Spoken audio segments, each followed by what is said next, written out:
चलिए आज का टॉपिक शुरू करते हैं। जैसा कि आपसे कहा गया था, इस यूनिट में 3 चैप्टर है।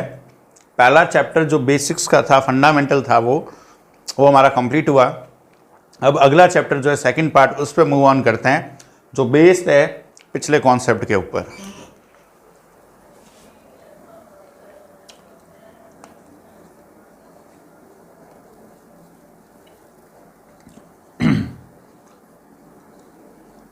Income determination and multiplier. काफ़ी कॉम्प्लिकेटेड न्यूमेरिकल्स आपको इस चैप्टर में देखने को मिलेंगे, एक बात। और दूसरी बात, पिछले वीडियोस के ऊपर बेस्ड है। तो आपको जो प्लेलिस्ट भेजी गई थी, अगर आपने पिछले वीडियोस आपको याद नहीं है, आप थे नहीं उन क्लासेस में, वो सारे देखना तो यहाँ अच्छे से समझ में आएगा। आज की क्लास में मैं आपको कुछ बातें समझाने जा रहा हूँ जो बेसिक्स हैं। सबसे पहली बात जो आपको ध्यान रखनी है वो ये 3 चीज़ें: इनकम, उसके बाद है एम्प्लॉयमेंट और है आउटपुट। हम यहां जो भी डायग्राम बनाएंगे उसमें इन 3 चीज़ों को एक साथ कंसीडर करेंगे। जैसा कि हम मैक्रो इकोनॉमिक्स पढ़ रहे हैं, और मैक्रो इकोनॉमिक्स में ये जो वर्ड ए है ये रिप्रेजेंट करता है एग्रीगेट्स को। ये जो ए है ये किसको रिप्रेजेंट करता है? एग्रीगेट को। यानी हम यहाँ बात कर रहे हैं अबाउट द होल इकोनॉमी, पूरी की पूरी इकोनॉमी के बारे में हम बात कर रहे हैं यहाँ पे, ठीक है। तो पूरे के पूरे कंट्री का आउटपुट लेवल क्या, पूरी की पूरी कंट्री का एम्प्लॉयमेंट लेवल क्या, और पूरी की पूरी कंट्री का इनकम लेवल क्या। और ख़ास बात, इंपॉर्टेंट बात है वो ये, रिजारी मेरी स्क्रीन को पिन कर दो ताकि मेरे को पता लगे सारा एरिया। उधर क्रॉस करना पड़ेगा, उधर क्रॉस कर दे, बंद कर दे, ठीक है, थैंक यू। जो इंपॉर्टेंट बात है वो ये कि ये तीनों के तीनों, आउटपुट, एम्प्लॉयमेंट और इनकम, ये तीनों के तीनों सेम डायरेक्शन में मूव करते हैं, ठीक है। अगर हमारे देश का आउटपुट लेवल बढ़ता है तो आउटपुट लेवल बढ़ने के लिए आपको एम्प्लॉयमेंट बढ़ाना पड़ेगा, ज़्यादा प्रोड्यूस करने के लिए। अब एम्प्लॉयमेंट के रिगार्डिंग मैंने कल की क्लास में आपको समझाया था, अंडर एम्प्लॉयमेंट क्या है, फुल एम्प्लॉयमेंट क्या है। ये बात मैंने आपको लास्ट क्लास के अंदर बहुत अच्छे से समझाई थी एम्प्लॉयमेंट के बारे में। फुल एम्प्लॉयमेंट का क्या मतलब है, और अगर हम फुल एम्प्लॉयमेंट पे हैं तो क्या सच में सारे लोग काम पे लग गए हैं, और अगर नहीं लगे हैं तो कौन से टाइप के 2 अनएम्प्लॉयमेंट हो सकते हैं एट फुल एम्प्लॉयमेंट लेवल। ये सारी बात कल बताई थी। तो आउटपुट बढ़ाते तो एम्प्लॉयमेंट बढ़ेगा, और एम्प्लॉयमेंट बढ़ेगा तो इनकम बढ़ेगी।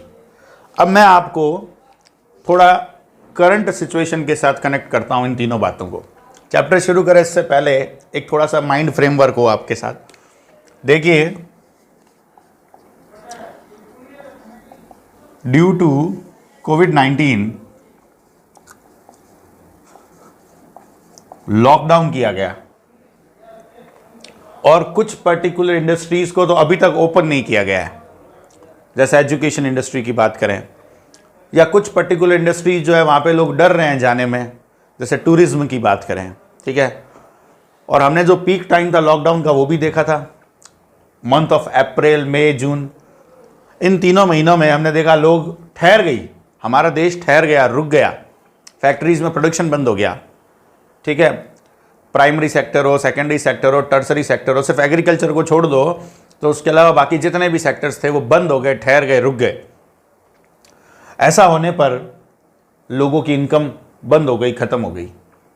भाई जो गवर्नमेंट सेक्टर में थे उनको तो इनकम मिल रही थी, लेकिन जो प्राइवेट सेक्टर में, और तुम जानते हो अच्छे से, गवर्नमेंट ओवरऑल पॉपुलेशन का गवर्नमेंट सेक्टर में परसेंटेज कम है। Most of persons private sector में काम करते हैं। और इंडिया एक डेवलपिंग कंट्री है जहाँ पे लेबर क्लास लोग आपको ज़्यादा देखने को मिलेंगे ओवरऑल। अगर हम उसकी बात करें पॉपुलेशन की, तो एक मिनट, कहीं नाम देवी कराठी। देवी कराठी की आईडी से कौन आया भाई? अच्छा आयुष, ठीक है, ठीक है। तो लॉकडाउन की वजह से पूरी की पूरी हमारी इकोनॉमी जो है वो क्या हो जाती है, रुक जाएगी। जैसे ही वो रुकी, लोगों के जॉब चले गए, सैलरी नहीं मिल रही है ना, सैलरी नहीं मिल रही है, बड़ी दुख की बात है हमारे लिए भी।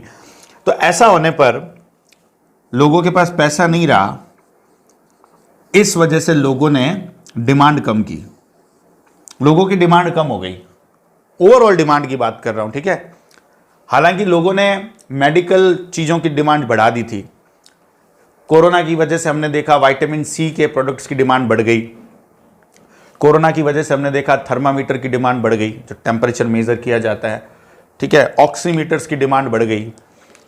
तो जो चीज़ें 200-300 रुपये में मिल रही थी, उनकी कीमत डबल और 2 गुना से भी ज़्यादा हो गई थी। और नेसेसिटी की चीज़ें तो हम डिमांड करेंगे सर्वाइवल के लिए, लेकिन बाकी सारी चीज़ों की डिमांड के ऊपर क्या असर पड़ा? सब चीज़ों की डिमांड कम हो गई। जब डिमांड कम हुई तो प्रोड्यूसर्स के पास जो ऑलरेडी प्रोडक्शन किया हुआ है वो पड़ा है, वो बिक ही नहीं रहा है, वो पड़ा है। तो प्रोड्यूसर्स क्या करेंगे? वो प्रोड्यूस नहीं करेंगे, वो अपने प्रोडक्शन को बंद कर देंगे, कम कर देंगे, ठीक है। और लॉकडाउन की वजह से वैसे ही वो कम हो गया था, क्योंकि काम करने ही नहीं दिया जा रहा, लीगल रिस्ट्रिक्शन लग गया था। ऐसा होने पर एम्प्लॉयमेंट लेवल क्या हो गया? जब आउटपुट रोक दिया गया है, आउटपुट कम था, कोरोना के टाइम में इसको तो ब्लॉक कर दिया गया था, तो एम्प्लॉयमेंट भी रुक गया, और एम्प्लॉयमेंट रुक गया तो इनकम भी रुक गई थी। अब क्या हो रहा है? अब धीरे धीरे लॉकडाउन ओपन हो रहा है, फिर भी इकॉनमी उस सिचुएशन पे आई नहीं है जिस सिचुएशन पे थी कोरोना से पहले। क्यों? क्योंकि अब जब इकॉनमी ओपन हुई है तो जो मैन्युफैक्चरर्स है वो प्रोडक्शन नहीं कर रहे हैं। अभी सिचुएशन क्या है मैन्युफैक्चरर्स की, कि उनकी फैक्ट्री जो है वो मान लो 10 लाख यूनिट बना सकती है, ऐड करना, 10 लाख यूनिट बना सकती है, और मेरी फैक्ट्री में अभी खाली 4 लाख यूनिट बन रही है। ये सिचुएशन है, मैं 40% भी काम कर रहा हूँ। तो अभी इकॉनमी वापस उस स्टेट पे आई नहीं है। इसका रीज़न ये है कि लो डिमांड है इकॉनमी में अभी, और लो डिमांड होने की वजह से, डिमांड कम है, उस वजह से आउटपुट कम किया जाएगा, प्रोडक्शन कम किया जाएगा। क्यों कम किया जाएगा? क्योंकि अनसोल्ड स्टॉक ऑलरेडी पड़ा है प्रोड्यूसर्स के पास, जो प्रोड्यूसर्स ने पहले बना के रखा था वो भी बिका नहीं है। तो ऐसा होने पर एम्प्लॉयमेंट कम होगा और इनकम लेवल भी कम होगी। अब ये सरकार के लिए अच्छी बात नहीं है, गवर्नमेंट के लिए अच्छी बात नहीं है, इकोनॉमी के लिए अच्छी बात नहीं है। तो गवर्नमेंट एक पैकेज लेके आई थी, आपको पता होगा, 20 लाख करोड़ का पैकेज। इसके कंपोजिशन पर डिस्कस नहीं करते हैं। इस 20 लाख करोड़ के पैकेज का मतलब है आप इकोनॉमी के अंदर पैसा इन्फ्यूज कर रहे हो। पैसा इन्फ्यूज करने का मतलब क्या? आप पहले मार्केट में जाते थे लोन लेने के लिए, सपोज एक एग्जांपल है ना, 18% पे मिलता था, लेकिन अब सरकार कह रही है 12% पे ले जाओ। या मान लो पहले आपको 12% पे मिल रहा था, अब सरकार कह रही है आ जाओ 8% पे ले जाओ पैसा। ऐसा बहुत कम रेट के ऊपर आपको पैसा दिया जा रहा है। और जब बहुत कम रेट पे पैसा दिया जा रहा है, या कोई और सोशल, ये तो है लोन की स्कीम, कुछ सोशल वेलफेयर स्कीम होती है कि डायरेक्ट पैसा पकड़ाओ, हर महीने 1000 रुपया लोगों के अकाउंट में डायरेक्ट ट्रांसफर करो, ठीक है। क्रेडिट के थ्रू भी पैसा जा रहा है और यूं भी पैसा जा रहा है। ऐसा होने पर इकॉनमी में पैसा जाएगा, लो इंटरेस्ट रेट पे पैसा मिलेगा, तो उससे थोड़ा सा इस साइकिल को इंप्रूवमेंट मिलेगा, आउटपुट बढ़ेगा, एम्प्लॉयमेंट बढ़ेगा, और फिर से इनकम बढ़ेगी। और जब इनकम बढ़ेगी तो डिमांड बढ़ेगी, डिमांड बढ़ेगी तो वापस आउटपुट बढ़ेगा, एम्प्लॉयमेंट बढ़ेगा और इनकम बढ़ेगी। ये साइकिल इकोनॉमी के अंदर चलता रहता है। लेकिन अभी सिचुएशन क्या? आउटपुट कम, एम्प्लॉयमेंट कम, इनकम कम। अब जब मेरी इनकम कम होगी तो मैं डिमांड कम करूंगा, डिमांड कम करूंगा तो फिर से अगले साइकिल में आउटपुट कम, एम्प्लॉयमेंट कम, इनकम कम, ये सारी चीजें चलेगी। तो ये एक कॉन्सेप्ट है जो मैं यहां बताना चाह रहा हूं आपको, कि ये तीनों आउटपुट हो, चाहे एम्प्लॉयमेंट हो, चाहे इनकम हो, ये तीनों के तीनों सेम डायरेक्शन में मूव करते हैं। अगर ये बढ़ता है तो एम्प्लॉयमेंट भी बढ़ता है, और एम्प्लॉयमेंट बढ़ता है तो इनकम भी बढ़ती है। आउटपुट कम होता है तो एम्प्लॉयमेंट कम होता है और इनकम कम होती है। बोलो बच्चों, ये बात समझ में आई क्या? ये इसलिए बताई गई है कि अगर केस बेस्ड स्टडी आ जाए तो इस तरीके के जो छोटे छोटे 2-5 मिनट के 7 मिनट के डिस्कशन किए हुए होते हैं, वो आप लोगों को बहुत सपोर्ट करेंगे, बहुत हेल्प करेंगे। कोई कंफ्यूजन किसी को भी इसमें? बहुत सिंपल बात थी वैसे ये। कल शायद किसी ने क्वेश्चन पूछा था, आस्था ने पूछा था शायद, कि सर ये जो क्रेडिट स्कीम है इसका कोई बेनिफिट पहुंचा है क्या? तो मैंने जवाब दिया था कि नहीं पहुंचा बेनिफिट, क्योंकि मैं नहीं लोन ले रहा, क्योंकि मेरा एग्जिस्टिंग लेवल जो है मैं उस पर भी काम नहीं कर रहा हूँ। इसलिए कुछ इकोनॉमिस्ट हैं, उनका ये मानना है कि भाई आप इन चीज़ों को बदलो और आप सीधा कैश इन्फ्यूज करो लोगों के हाथ में। आप क्रेडिट स्कीम के साथ मत जाइए, इसका ज़्यादा बेनिफिट नहीं होगा। आप लोगों के अकाउंट में डायरेक्ट पैसा पहुंचाइए, गरीब लोगों को डायरेक्ट पैसा पहुंचाइए, ठीक है। 1 मिनट है, मैं रिकॉर्डिंग चेक करता हूँ।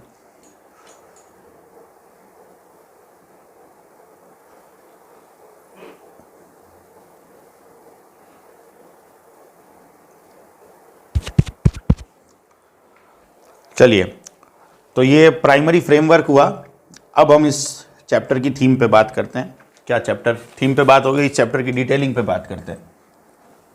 तो ये इनकम, आउटपुट और एम्प्लॉयमेंट, अब आप ध्यान रखोगे हम जितने भी डायग्राम बनाएंगे उन सारे डायग्राम में एक तो इनकम आएगा, एक आउटपुट आएगा और एक एम्प्लॉयमेंट आएगा।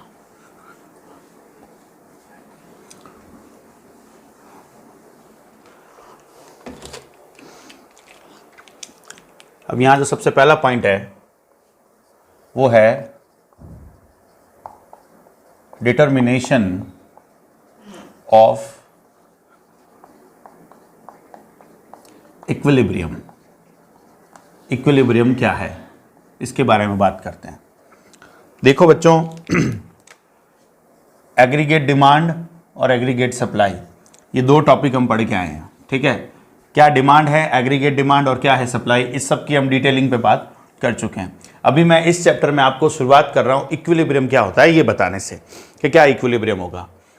पहली कंडीशन लेता हूं मैं ये कि एग्रीगेट डिमांड ज्यादा है एग्रीगेट सप्लाई से, तो क्या सिचुएशन होगी, तब क्या इकोनॉमी में कोई चेंज हो गया क्या? आपको क्या लगता है, अगर एग्रीगेट डिमांड ज्यादा हो एग्रीगेट सप्लाई से तो क्या असर पड़ेगा आउटपुट पे? बताओ, क्या असर पड़ेगा एम्प्लॉयमेंट पे, ये बताओ, और क्या असर पड़ेगा इनकम पे? बोलो भाई, जवाब दो। सारा बढ़ेगा, क्योंकि आपकी एग्रीगेट डिमांड ज्यादा है एग्रीगेट सप्लाई से, तो आप आउटपुट बढ़ाओगे, आप एम्प्लॉयमेंट बढ़ाओगे और आप इनकम भी बढ़ाओगे। भाई कहने का मतलब ये तीनों मूव करेंगे आगे की तरफ। क्यों करेंगे? Because demand is more than supply, aggregate demand is more than aggregate supply. Economy में डिमांड ज़्यादा हो रही है और इकोनॉमी में सप्लाई है कम, तो ऐसी कंडीशन के अंदर आउटपुट, एम्प्लॉयमेंट और इनकम नेचुरली आगे बढ़ेंगे। ये इक्विलिब्रियम नहीं है। इक्विलिब्रियम का तो मतलब ये होता है जहां कोई चेंज नहीं हो, जहां स्टेबिलिटी आ जाए, स्टेट ऑफ नो चेंज, उसको हम बोलते हैं इक्विलिब्रियम।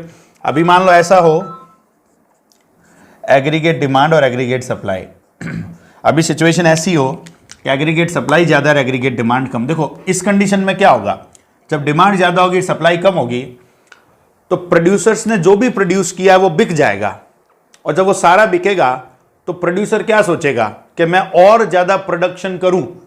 सो इस कंडीशन में producers will plan to produce more output. More output means more employment and more employment means more income. Employment का मतलब यहां दो तरीके से हो सकता है, जैसे कल वाला एग्जांपल जो बताया था उसमें वो लोग जो अनएम्प्लॉयड थे उनको जॉब मिल गया, ये हो सकता है। एक कंडीशन तो ये हो सकती है वो लोग जो अनएम्प्लॉयड थे उनको जॉब मिल गया। दूसरा ये हो सकता है कि आपको 365 दिन साल में 200 दिन काम मिलता था, एम्प्लॉयमेंट बढ़ने का मतलब अब 250 दिन 300 दिन काम मिलने लग गया। ये दोनों मतलब हो सकते हैं, लेकिन इंपैक्ट क्या आएगा, एम्प्लॉयमेंट बढ़ने का, इनकम बढ़ेगी। और जब ऐसी कंडीशन होती है एग्रीगेट डिमांड कम है और एग्रीगेट सप्लाई ज़्यादा, जब डिमांड कम है और सप्लाई ज़्यादा है इसका मतलब माल बिक नहीं रहा है, तो जो आपने ऑलरेडी प्रोड्यूस करके रखा है वो इन्वेंट्री जनरेट हो रही है, आपका स्टॉक बढ़ता जा रहा है। इसका मतलब अब आप और ज़्यादा प्रोडक्शन की प्लानिंग नहीं करोगे क्योंकि ऑलरेडी जो बना हुआ है वो बिक नहीं रहा है। So producers will plan to produce less output. Less output means less employment and less employment means less income. तो बच्चों कहने का मतलब ये है कि ये भी इक्विलिब्रियम नहीं है। इक्विलिब्रियम का तो मतलब होता है रेस्ट की situation, state of no change, वो इसको भी हम इक्विलिब्रियम नहीं बोलेंगे। एडी ज्यादा हो एएस से तो ये रिजल्ट आएगा, चेंज देखने को मिलेंगे इकोनॉमी में इस तरफ। एडी कम और एएस ज्यादा हो तो इकोनॉमी में इस तरफ चेंज देखने को मिलेंगे।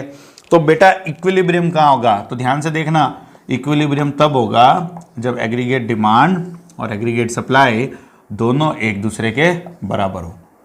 ठीक, जब ऐसा होगा तो आउटपुट एम्प्लॉयमेंट इनकम पे कोई असर नहीं पड़ेगा, और आउटपुट एम्प्लॉयमेंट इनकम पे इस कंडीशन में ना तो कमी, इस कंडीशन में कमी आती है, इस कंडीशन में इंक्रीज होता है, लेकिन यहां पे इक्विलिब्रियम पे होंगे हम।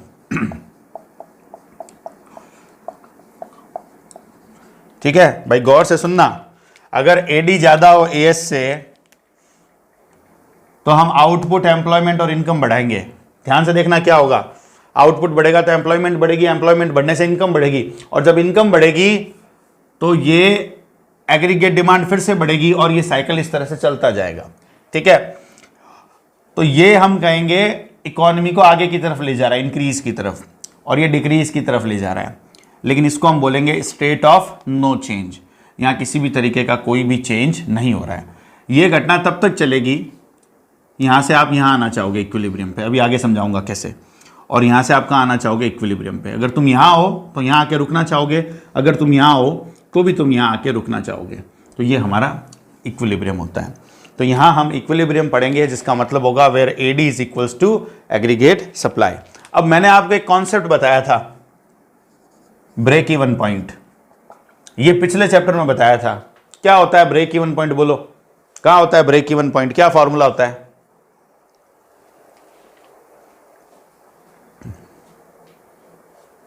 बोलो भाई।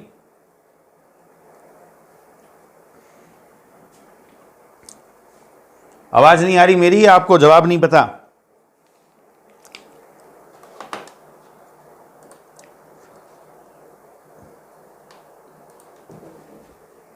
हाँ, वो बीईपी था, जहां कंजम्पशन इक्वल्स टू इनकम है उसको बोला था बीईपी, ठीक है। सी इक्वल्स टू आई वो क्या था, बीईपी था। जहां बीईपी होता था वहां एपीसी 1 के इक्वल होता था और एपीएस 0 के इक्वल था। ये बात बताई थी आपको ब्रेक इवन पॉइंट पे बात। अब बच्चे नॉर्मली कंफ्यूज होते हैं, बीईपी को और इक्विलिब्रियम को एक ही मान लेते हैं, लेकिन दोनों में डिफरेंस है। इक्विलिब्रियम होता है एडी का एएस के बराबर होना, और बीईपी पहले चैप्टर की बात थी जहां हमने पढ़ा था सी इक्वल्स टू आई। तो ये पहले ही शुरुआत में बता दिया, कंफ्यूज मत होना, क्योंकि जब न्यूमेरिकल्स आएंगे तो कुछ न्यूमेरिकल्स आपको बीईपी के बारे में पूछेंगे और कुछ न्यूमेरिकल्स आपको इक्विलिब्रियम के बारे में पूछेंगे। तो इक्विलिब्रियम में आप इन दोनों को बराबर करोगे और बीईपी पे आप इन दोनों को बराबर करोगे, ठीक है। तो अब हम यहाँ इस चैप्टर में इक्विलिब्रियम के रिगार्डिंग कौन सी दो बातें पढ़ेंगे वो भी देख लो।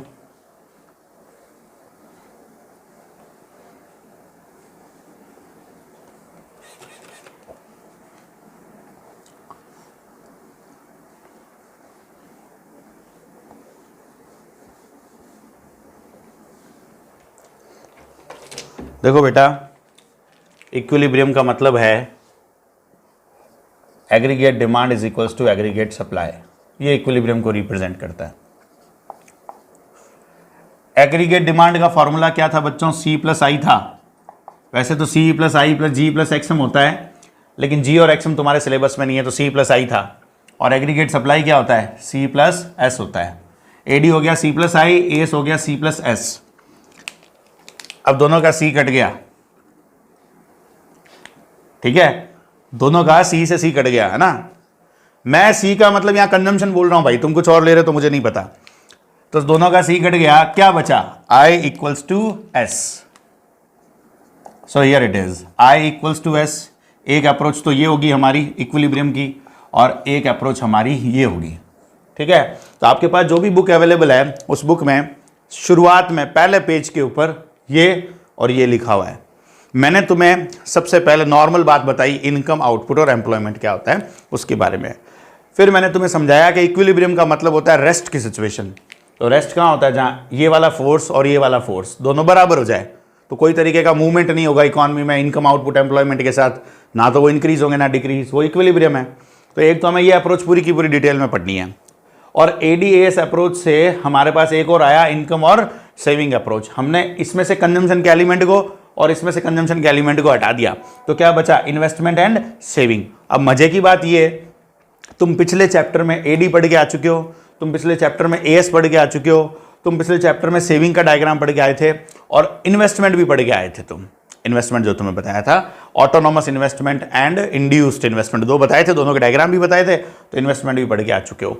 तो ये दोनों तुम्हारे सिलेबस में है। तो अभी आज की क्लास में मैं तुम्हें इसके बारे में बताऊंगा, एडी जब एएस से ज़्यादा हो या एडी जब एएस से कम हो और जब बराबर हो तो क्या है डायग्रामेटिकली।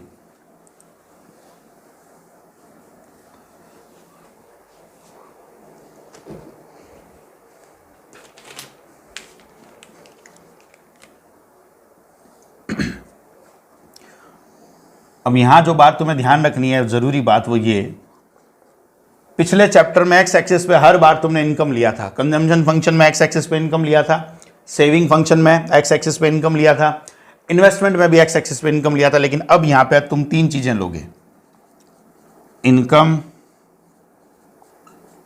आउटपुट और एम्प्लॉयमेंट। ठीक है, ये सिचुएशन है। अब कई दिनों का गैप आ गया तो कई बच्चों को बड़ी दिक्कत हो रही है, मैं समझ सकता हूं। तो मैं तुम्हें थोड़ा रिकॉल करवा दूं, ये इन्वेस्टमेंट का कर था, ये हमारा कंजम्पशन का कर था, और ये हमारा एडी कर था, राइट। सी और आई को टोटल करते थे तो हम कहाँ पहुँचते थे, एडी पे पहुँचेंगे।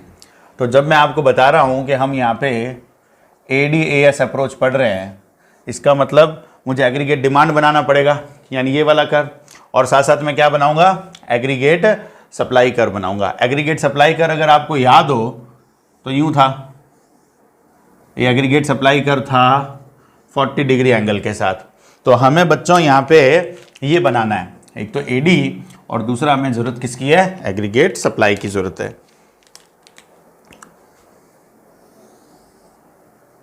तो ये एग्रीगेट सप्लाई कर्व है, भूलना मत यहाँ 45 डिग्री का एंगल लिखना, और ये लाइन बिल्कुल बीच में से जानी चाहिए भाई, ठीक है। प्रैक्टिस कुछ इस तरह से किया करो। और ये है हमारा एग्रीगेट डिमांड जो ओरिजिन के ऊपर से स्टार्ट होता है।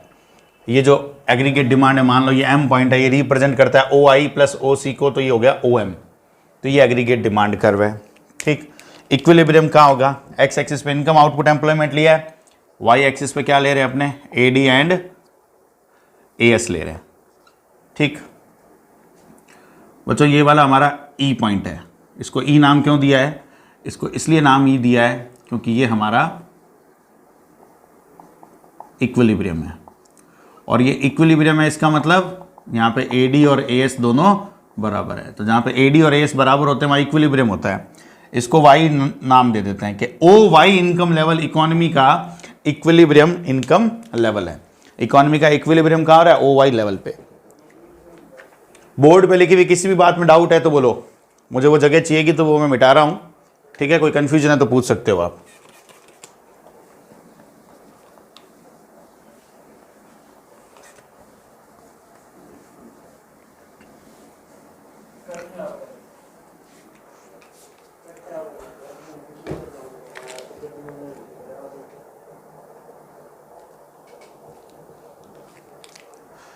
अब ध्यान से देखिए, मैं इस इक्विलिब्रियम से पहले की किसी कंडीशन पे बात कर रहा हूं, यहां बात कर रहा हूं, यहां कहीं मान लीजिए इस इनकम लेवल पे, Y1 इनकम लेवल पे बात कर रहा हूं,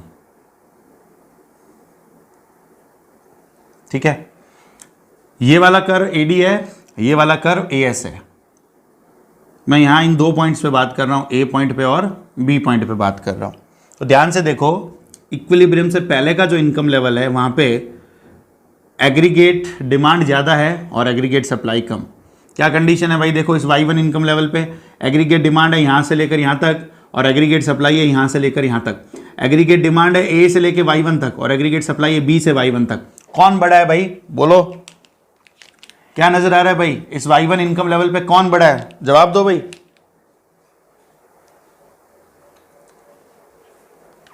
एग्रीगेट डिमांड ज्यादा है। अरे खाली एक ही है क्या जवाब देने वाला, खाली विवेक, बाकी गूंगे हो गए क्या सब लोग। नहीं पढ़ना है तो बता दो भाई, कुछ जबरदस्ती थोड़ा है। AD is greater than AS, जब आप इक्विलिब्रियम से पहले की सिचुएशन में हो तो साफ नजर आ रहा है वाई इनकम लेवल से किसी भी इनकम लेवल के ऊपर एडी ज्यादा है और एएस कम। तो जब एग्रीगेट डिमांड ज्यादा हो और एग्रीगेट सप्लाई कम, एक कंडीशन ये बनती है।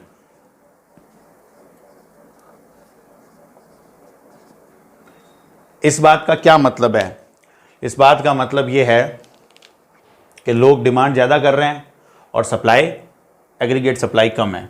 यानी जितना प्रोड्यूसर सप्लाई करने का प्लान कर रहे हैं, लोगों की डिमांड उससे ज़्यादा है। मैंने आपको कल बताया था कि हम यहाँ पे इस चैप्टर में जो भी कर्व्स बनाते हैं ये प्लान्ड सेविंग या प्लान्ड इन्वेस्टमेंट को बताते हैं, ठीक है। तो लोगों का जो भी प्लान्ड डिमांड है वो ज़्यादा है और एग्रीगेट सप्लाई कम है। इसका मतलब क्या होगा, इसका मतलब ये है कि जब डिमांड ज़्यादा होगा तो प्रोड्यूसर्स का स्टॉक डिक्रीज होता जाएगा। जब प्रोड्यूसर्स का स्टॉक डिक्रीज होगा, they will plan to produce more output. They will plan to produce more output. More output means क्या होगा? More output means more employment, और more employment means more income. तो ध्यान से देखो भाई, जब ये सिचुएशन है तो आप इस Y1 इनकम लेवल पे हो, या इस Y1 आउटपुट लेवल पे हो, या इस Y1 एम्प्लॉयमेंट लेवल पे हो, तो आप बढ़ाओगे अपना इनकम, आउटपुट और एम्प्लॉयमेंट। तो आप आगे जाते जाओगे जाते जाओगे जाते जाओगे और इक्विलिब्रियम पे आके रुक जाओगे। डायग्राम्स बहुत परफेक्टली बनने चाहिए। यहां बिल्कुल साफ पता चल रहा है Y1 इनकम लेवल पे एडी ज्यादा एएस से, तो हम चले गए इक्विलिब्रियम पे, हमारा इनकम बढ़ गया, हमारा आउटपुट बढ़ गया और हमारा एम्प्लॉयमेंट बढ़ गया। ये बात है। अब दूसरी कंडीशन और लेते हैं, इक्विलिब्रियम के राइट साइड की कंडीशन लेते हैं। ये Y2 M और N, दो पॉइंट लिए हमने, M और N पॉइंट। अब इक्विलिब्रियम से राइट साइड की अगर हम बात करें तो ध्यान से देखो, यहां पे इस Y2 इनकम लेवल के ऊपर कौन बड़ा है? यहां से आगे जब भी जा रहे हैं एग्रीगेट सप्लाई ज़्यादा और एग्रीगेट डिमांड कम, तो आप देखोगे कि Y2 इनकम लेवल पे एग्रीगेट डिमांड है N से लेकर Y2 तक, और एग्रीगेट सप्लाई है M से लेकर Y2 तक। तो यहाँ पे सिचुएशन कुछ ऐसी है कि एग्रीगेट डिमांड थोड़ी है और एग्रीगेट सप्लाई ज़्यादा। तो जब एग्रीगेट सप्लाई ज़्यादा और एग्रीगेट डिमांड कम हो तो आप पीछे की तरफ आओगे, वापस ई पॉइंट पे आओगे। ठीक है, तो आप वापस वाई लेवल पे आ गए। तो आप आगे चले गए थे यहाँ पे, और यहाँ जब सिचुएशन है तो आप पीछे की तरफ आए, क्योंकि ऐसा होने का मतलब ये हुआ, जब एग्रीगेट सप्लाई ज़्यादा और एग्रीगेट डिमांड कम, यानी जितना ये प्रोड्यूस कर रहे हैं उतना ये खरीद नहीं रहे हैं, इसका मतलब इनका इन्वेंट्री इनके पास पड़ा रहेगा, बिकेगा नहीं। बिकेगा नहीं तो ये क्या करेंगे? Producers will plan to produce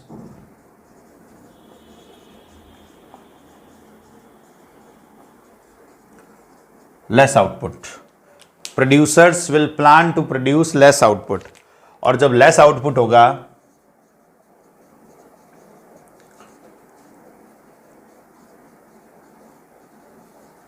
तो एम्प्लॉयमेंट कम होगा और हमारा इनकम लेवल जो है वो भी कम होगा। ये सिचुएशन होगी। तो आप प्रोड्यूसर सब कम प्रोड्यूस करने का प्लान करेंगे, इसका मतलब आउटपुट कम होगा, इनकम कम होगी, एम्प्लॉयमेंट कम होगा, और आप वापस कहाँ आ जाओगे? इक्विलिब्रियम पे। तो हम इक्विलिब्रियम पे आते हैं। ये इक्विलिब्रियम का मतलब स्टेट ऑफ नो चेंज, जहाँ पे एग्रीगेट डिमांड और एग्रीगेट सप्लाई दोनों एक दूसरे के बराबर होते हैं। अभी सपोज करो एग्जाम में क्वेश्चन आ गया, explain ADAS approach of producers of equilibrium, ठीक है, ऑफ इनकम आउटपुट डिटर्मिनेशन। तो आप ये डायग्राम बनाओगे। पहले तो आप इक्विलिब्रियम का मतलब समझाओगे, फिर ये डायग्राम बनाओगे। डायग्राम बनाने के बाद ये दो पॉइंट्स जो हैं इनको एकदम जैसा मैंने समझाया वो थ्योरेटिकली एक्सप्लेन करके आओगे। ठीक है, डायग्राम के साथ एसोसिएट करते हुए कि हम क्लियरली देख सकते हैं Y1 इनकम लेवल के ऊपर एग्रीगेट डिमांड ज़्यादा और एग्रीगेट सप्लाई कम है। इस वजह से ये प्रोड्यूसर्स के लिए मोटिवेशनल फैक्टर होगा, लोग ज़्यादा परचेज कर रहे हैं। So producers will plan to produce more output for the next cycle. That means economy में आउटपुट, एम्प्लॉयमेंट, इनकम बढ़ेगा। एंड ड्यू टू दिस हमारा Y1 पॉइंट से हम शिफ्ट हो जाते हैं Y पे, Y1 से हम आ गए Y पॉइंट पे, हम इक्विलिब्रियम पॉइंट पे वापस आ गए, यानी इनकम, आउटपुट और एम्प्लॉयमेंट बढ़ गया। और इसके लिए वाइस वर्सा सिचुएशन रहेगी। बोलो भाई, कोई भी दिक्कत है इसमें? तो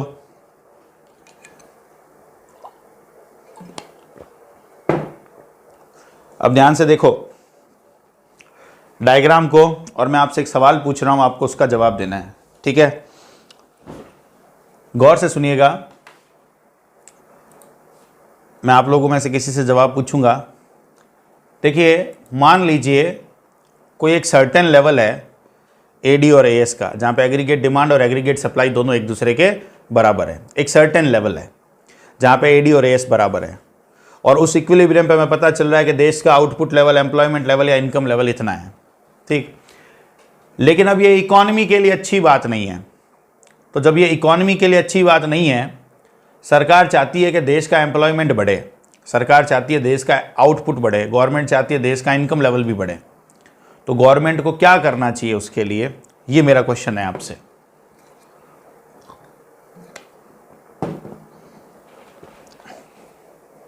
ठीक है, और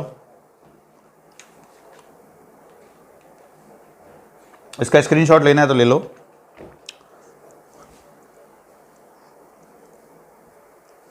हाँ बेटा,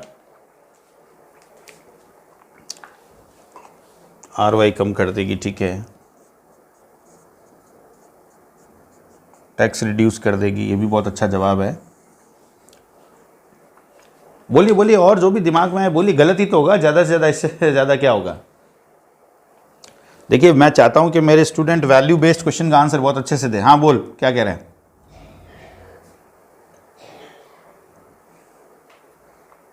मतलब लिक्विडिटी बढ़ाएगी इकोनॉमी में, यही कहना चाह रहे हो। एम्प्लॉयमेंट जनरेशन क्या होगी, वो स्कीम क्या है, मैं ये पूछ रहा हूं, क्या होगी स्कीम। एम्प्लॉयमेंट जनरेशन कैसे होगा।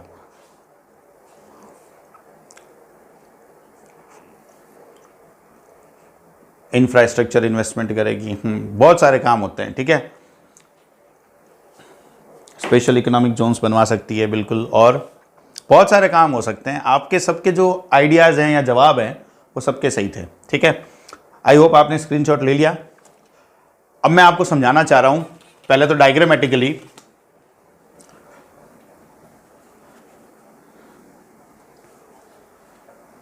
कि कैसे देश का इनकम, आउटपुट और एम्प्लॉयमेंट बढ़ेगा। पहले ये देखो,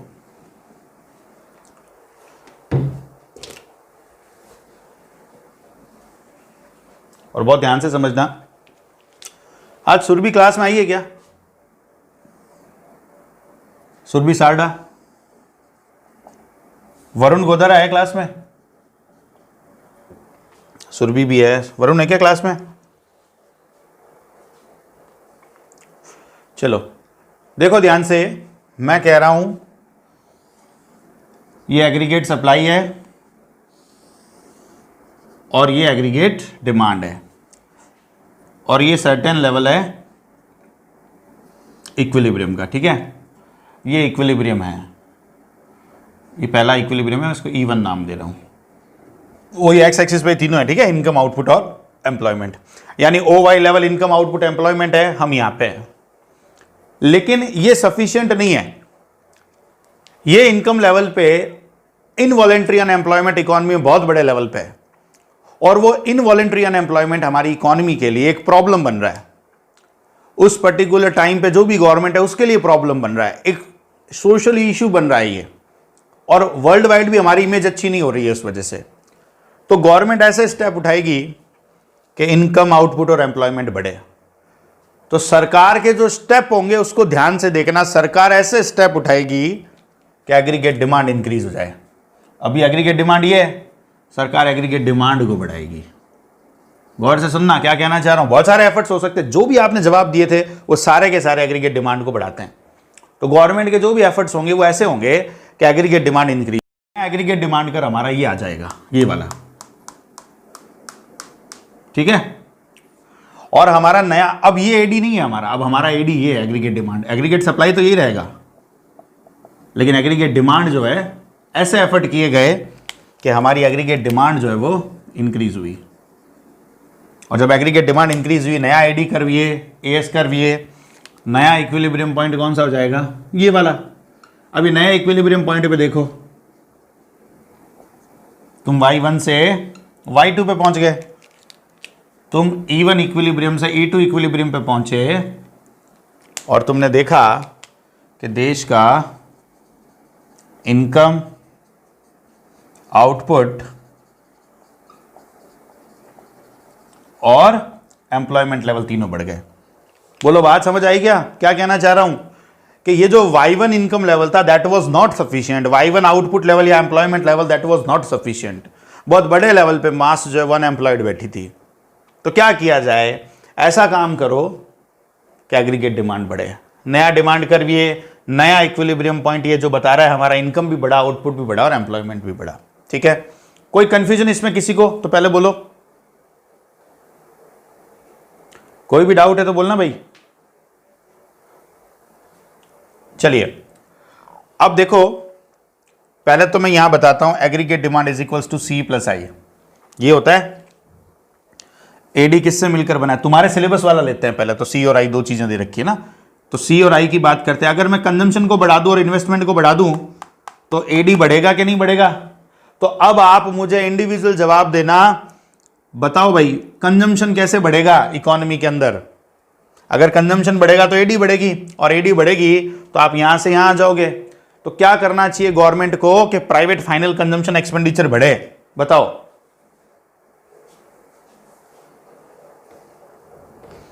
प्रोडक्ट का प्राइस कम करे तो, बट प्राइस तो डिटरमाइन होता है, आपने माइक्रो इकोनॉमिक्स में पढ़ा था, डिमांड एंड सप्लाई से, ठीक है? तो गवर्नमेंट के कंट्रोल में तो है नहीं सारी चीजों का प्राइस। कंज्यूमर की इनकम बढ़ जाए, वो इनकम बढ़ाने के लिए ही तो हम ये काम कर रहे हैं इनकम को बढ़ाने के लिए तो ये काम कर रहे हैं। डिमांड बढ़ाई तो रहे हैं, कैसे बढ़ाएंगे ये बताओ? मैं पूछ रहा हूं ये कंजम्पशन एक्सपेंडिचर कैसे बढ़ेगा?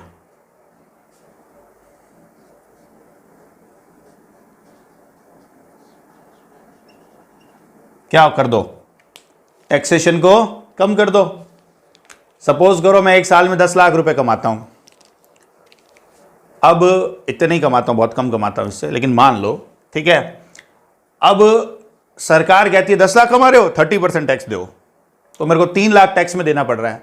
मेरे पास डिस्पोज ऑफ करने के लिए 7 लाख रुपया बचता है। अब अगर आपको ये चाहते हो कि एग्रीगेट डिमांड बढ़े तो सरकार को टैक्स कम कर देना चाहिए। सरकार उसको 20% कर देती है। अब 10 लाख में कमाता हूं तो मेरे को 20% टैक्स देना पड़ेगा, 2 लाख रुपए। अब मैं 8 लाख रुपए खर्च कर सकता हूं। तो टैक्स कम करना चाहिए कि नहीं कम करना चाहिए बताओ? टैक्स कम करने से लोगों के पास डिस्पोज ऑफ का पैसा बढ़ेगा, और जब डिस्पोज ऑफ का पैसा बढ़ेगा तो एग्रीगेट डिमांड बढ़ेगी। ठीक, अच्छा एक और जवाब दो। अभी रिसेंटली अगर न्यूज़पेपर पढ़ते हो तो फ्रंट पेज पे क्या देख रहे हो? अभी जो फ्रंट पेज है दीपावली के टाइम पे न्यूज़पेपर का, उसमें क्या देखते हो?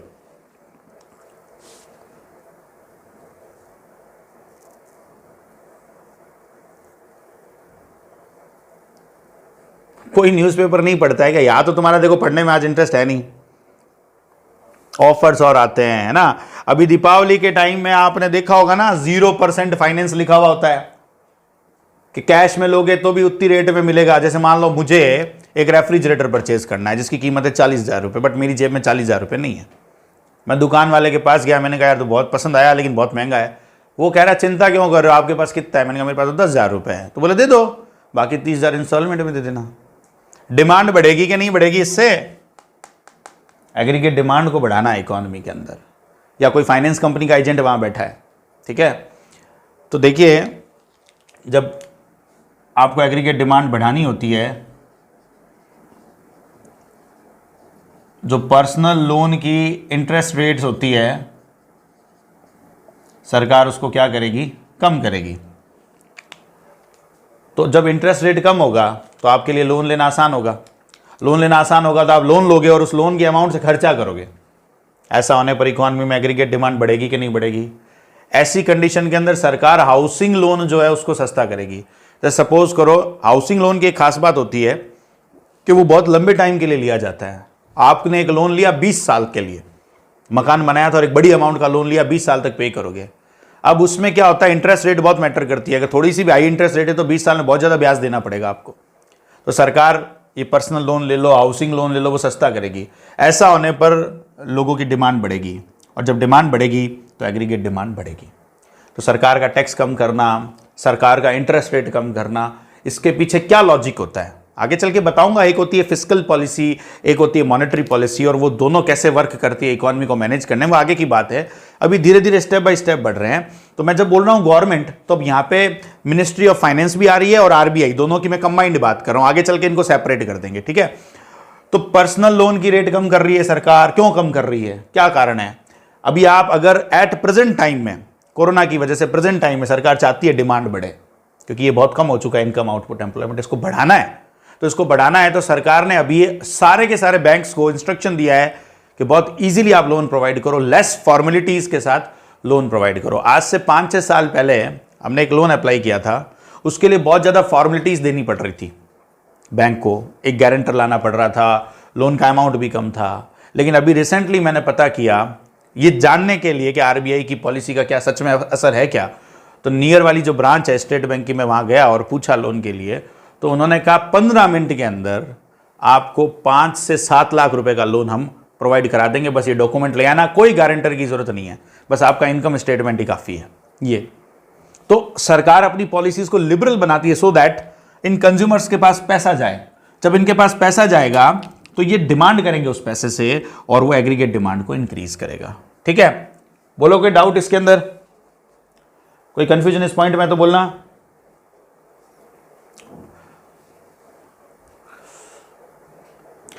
तो बेटा गवर्नमेंट को लॉस होगा तो गवर्नमेंट अपने लॉस को, बजट वाले चैप्टर में बताऊंगा कि गवर्नमेंट अपने लॉस को कैसे पूरा करती है। गवर्नमेंट आरबीआई को कहेगी नए नोट छापो, ठीक है, और दूसरे तरीके होंगे। हमें यहां पे अच्छे बुरे को नहीं देखना होता, ये समझ लो अच्छे से। जब हम इकोनॉमिक्स पढ़ते हैं तो वहां अच्छा बुरा नहीं होता है, वहां दो ही ऑप्शन होते हैं, ज्यादा बुरा कम बुरा, ज्यादा बुरा कम बुरा, समझ गए। तो सरकार जो कम बुरा है, जिससे कम नुकसान होता है इकोनॉमी को, वो देखेगी। तो यहां लोग सफर कर रहे हैं ना, तो गवर्नमेंट का लॉस चलेगा, फिस्कल डेफिसिट चलेगा, सरकार को डेफिसिट चलेगा। समझ गया क्या बात को सौरभ? दूसरा देखो, इस इन्वेस्टमेंट को बढ़ाया जाए। ठीक, ये इन्वेस्टमेंट कौन करता है? प्रोड्यूसर्स। तो जब भी आप, अभी थोड़ी देर पहले आप में से किसी ने कहा था कि सर आरओआई जो है ना,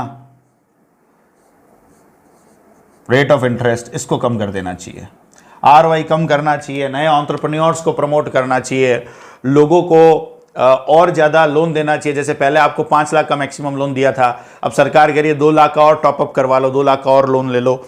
ये सारी चीज़ें जब होगी तो ये इन्वेस्टमेंट बढ़ेगा, और जब ये इन्वेस्टमेंट बढ़ेगा तो एग्रीगेट डिमांड बढ़ेगी, और जब एग्रीगेट डिमांड बढ़ेगी तो जो गवर्नमेंट चाहती है Y1 से Y2 पे आना, तो Y2 पे आएगी। ठीक है, तो ये जो टॉपिक मैंने पढ़ाया है इक्विलिब्रियम, इसका जो प्रैक्टिकल यूज़ है वो मैंने आपको अभी यहाँ पे बताया। किसी भी विद्यार्थी को कोई डाउट है तो पूछिए, कोई भी कंफ्यूजन है तो पूछिए। मैं अटेंडेंस लेता हूं आप लोगों की।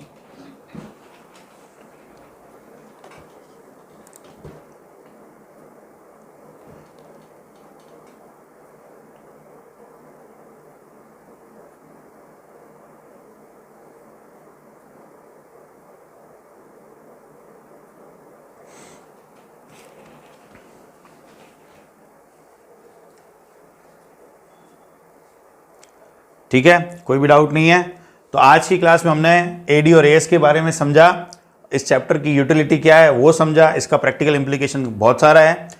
और कल की जो क्लास की हम शुरुआत करेंगे उसमें हम एडी एएस के बारे में एक बार रिकॉल करेंगे और फिर इन्वेस्टमेंट और सेविंग के बारे में बात करेंगे। ठीक है, तो नेक्स्ट क्लास में मिलते हैं भाई, थैंक यू।